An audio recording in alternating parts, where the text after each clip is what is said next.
Yeah, years ago when I wanted an abusive marriage.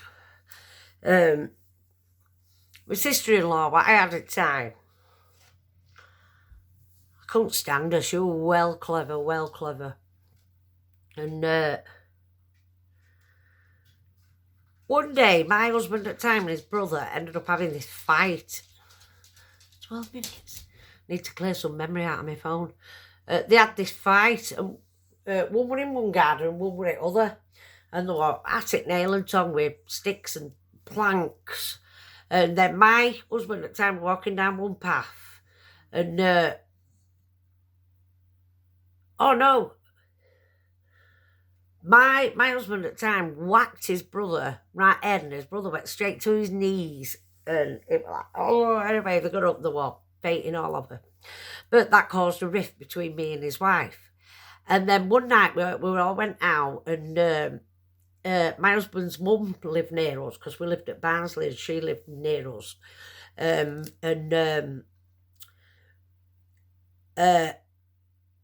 I was with her, and my sister-in-law was jealous. And she said she heard me talking about her in the toilets. Well, I might have been. I can't remember. I mean, I'm going back like 30 years. Anyway, she ended up starting on me in the toilet. But that got stopped. And then when I was walking home later on with his mum, she'd already got home by then. She was waiting for me, wasn't she? She was waiting for me to come in, and she attacked me in the street. And she got me pinned on the floor. And this arm was underneath her leg.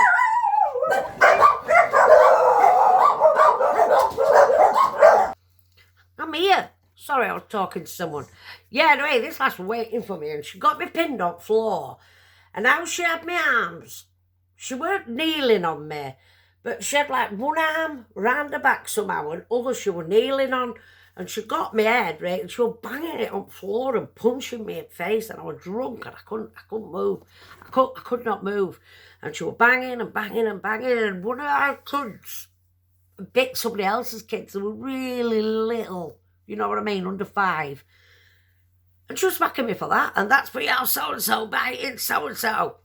Anyway, when she finally got off me, I stood up, and because she'd braid me, I just like stumbled backwards, and my legs didn't crumple. I just went poof and hit the ground like that. And my head banged off at the floor, and it knocked me clean out, and she left me. And the mother went home, and they fucking left me at middle of the road, laid there unconscious. And when I got up, I was wobbling all over. I don't know how long I was there, but I was wobbling all over. And I went in the house. My husband at the time said, get out there and sort her out. So he was making me go back out when I got braid.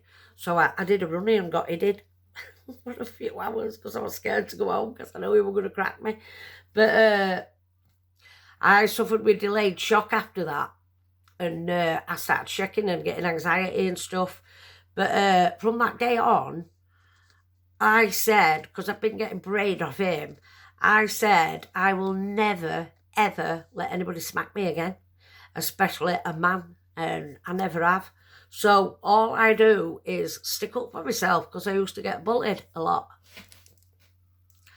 And that's that story.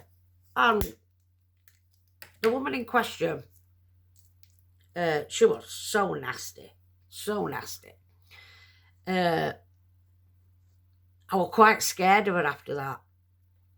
But time went on, years went on, I weren't with him anymore, and I was in this house, what I've had years, and something happened anyway, and I had to speak to her on phone, and I said to her there and then on phone, I says, listen, Denise, that soft little pussy Tracy who you used to know. And she went, no. She went, no, I'm over that now. I've got no against you. She says, I've had leukemia. And I thought, that's your karma, isn't it, for braying me? And that's where people get the karma, because it comes in strange ways. And, you know, could have a terminal illness, could be something really, you know, something trivial. Could get a spot what you don't like. karma has to find a way of getting back to you. And anyway, I think I ended up leaving husband for a couple of weeks. And when I ended up coming back to him, and my mum and my sister had to bring me back. And we saw this lass, my sister-in-law, at bus station. My sister wanted to go and pray her, but I said, no, leave it. Because I was scared she was going to get me again. Anyway, I used to see her a lot in my town. And every time I used to see her, I just used to look at her and give her evils. And I used to want to pray her. For what she did to me all them years ago. Praying me like that. Leaving me on the floor unconscious. But last time I saw her, I says, I'm over it. It took me years, but I says, I'm over it now. I don't want to hold a grudge with her anymore. It's done, it's in past. And she says, do you want a drink? Because we were out. I went, yeah.